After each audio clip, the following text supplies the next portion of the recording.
Hi, my name is Jared Moss. I'm one of the urologists here at Regional Urology. Today we're going to be talking about erectile dysfunction, or ED. The talking points today will be what is erectile dysfunction, what causes erectile dysfunction, and then of course we'll go over what are the treatment options. So what is erectile dysfunction? Erectile dysfunction is a very common condition. It affects approximately 30 million men at the country at any one time, so extremely common.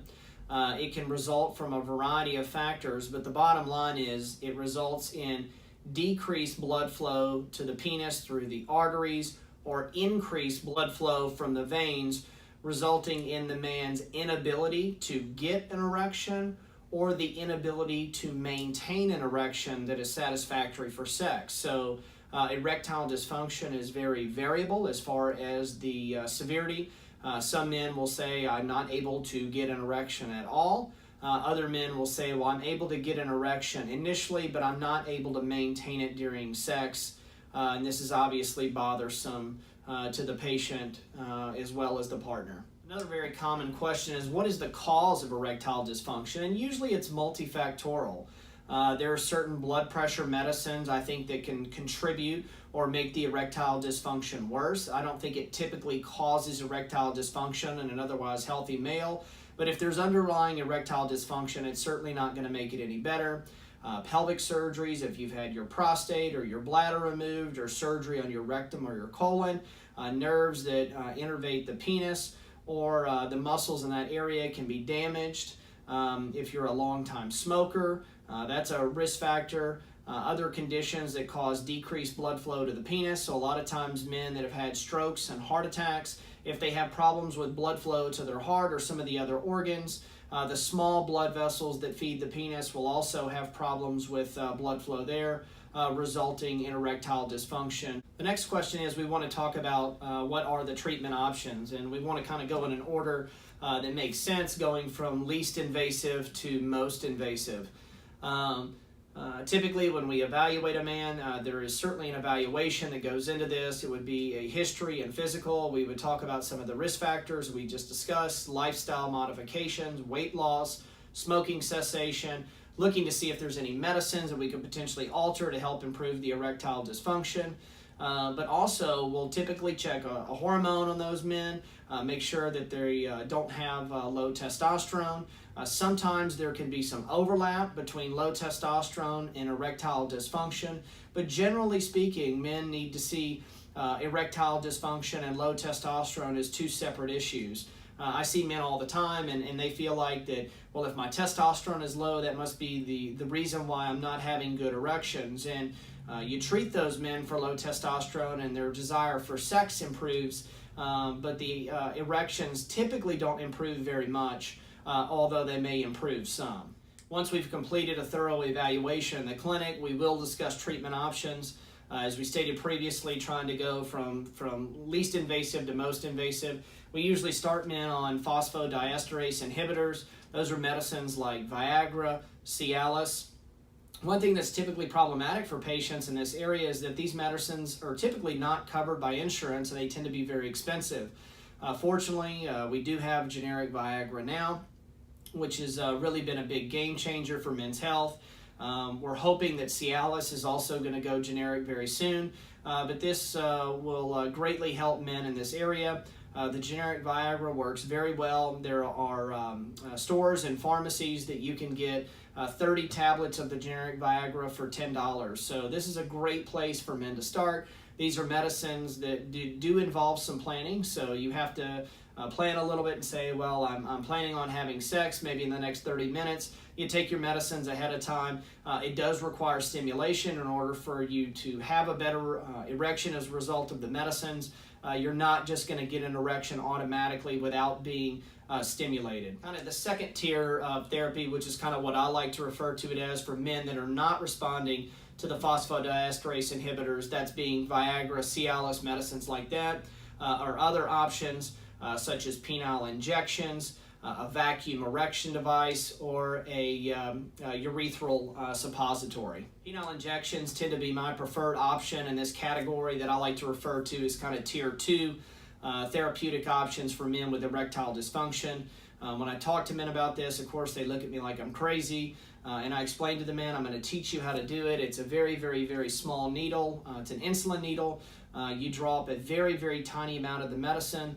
The penis is pulled to the side, and the medicine is actually injected into the base of the penis. It's not injected to the head of the penis. It results in an erection typically within a minute or two, and it works well for a lot of men that are trying to avoid surgery. A vacuum erection device is another great option for men with severe erectile dysfunction that are trying to avoid surgery. It's a cylinder that's placed over the penis. Negative pressure is used to pull blood into the penis. And then typically a rubber band is slid down over the penis to lock the blood into the penis and allow the patient to be able to have sex. I'm not a big proponent of these because it's pretty rare that I find a man that's satisfied with one of the vacuum erection devices long term. There are medical grade vacuum erection devices, but there are other devices that you can purchase without a prescription. The urethral suppository is another option for men in this category.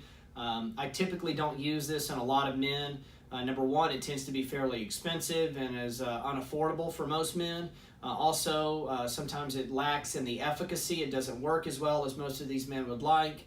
It does have to be put inside the urethra, which is at the tip of the penis, and can result in quite a bit of burning and irritation. So it is a non-surgical option that men need to know about, but I'm not a proponent of this. As I've expressed, I think the best option for men in this category that are wanting and trying to avoid surgery is to look at the penile injections. The last option that we're going to talk about for men with severe erectile dysfunction is an inflatable penile prosthesis. This is a great option for men that have failed the more conservative measures or are not wanting to pursue penile injections, a vacuum device, or the urethral suppositories. It's typically a great option for men. In this category, it's usually an outpatient surgery or a one-night stay in the hospital. It's usually covered by insurance, although it's not covered by all insurance plans. The surgery is typically somewhere between 30 to 45 minutes. I tell patients probably a minimum of pain pills for 3 days. Probably need to take a week off of work, and usually we'll have you sexually active anywhere between 4 to 6 weeks. It's important to know that if you were to go to the gym and you take off your clothes, nobody knows that you have an inflatable penile prosthesis in. When you get ready to have sex, there is a pump that's hidden in between the testicles and the scrotum that is then used to inflate the penile prosthesis to give you a rigid erection and the ability to have sex. You can have sex as long as you want to have sex, and then the deflation button is hit to lower the penis back down into a flaccid state. I tell men if you ejaculate now, you will ejaculate with a penile prosthesis in. If you orgasm now, you will orgasm with a penile prosthesis in. So a lot of men will say, well, the penile prosthesis seems like such a great option. Why not just do that from the get-go? It's important to know that a penile prosthesis, this is permanent surgery. It is a major decision and should be taken very seriously. It's rare that serious complications happen, but they do happen. One of the most dreaded complications is an infection. It happens somewhere between 3 to 5% of men. If the device gets infected, it usually has to be removed completely. You may or may not be able to have another device replaced after that. And so it tends to be quite a burden on the patient when this happens, and it's obviously devastating for the physician as well. The devices also can break, they can malfunction, just like anything else that we purchase. Most of them, I tell people, if you get 10 years out of it, I'm very pleased. If you get less than 10 years, then I'm going to be disappointed. So it is a great option, but it is permanent surgery, and so I really like to make sure that men have tried their conservative options first before moving on to a penile prosthesis. So to review, we know that erectile dysfunction is very common. It's in approximately 30 million men. We know that men that have hypertension, high cholesterol, diabetes, that have had pelvic surgeries or radiation, things along those lines, are all at increased risk for having erectile dysfunction. It's typically caused by a lack of blood flow into the penis or too much blood flow coming out of the penis, resulting in an erection that is either not satisfactory for sex from the get-go, or they're not able to maintain a satisfactory erection. We talked about the evaluation, the physical exam, checking blood work, and then we talked about the treatment options. We talked about the oral tablets is a great option, having some generic tablets that are available. We talked about penile injections. We talked about the vacuum device and the urethral suppository, and finally we talked about penile prosthesis is a final option for men with severe erectile dysfunction.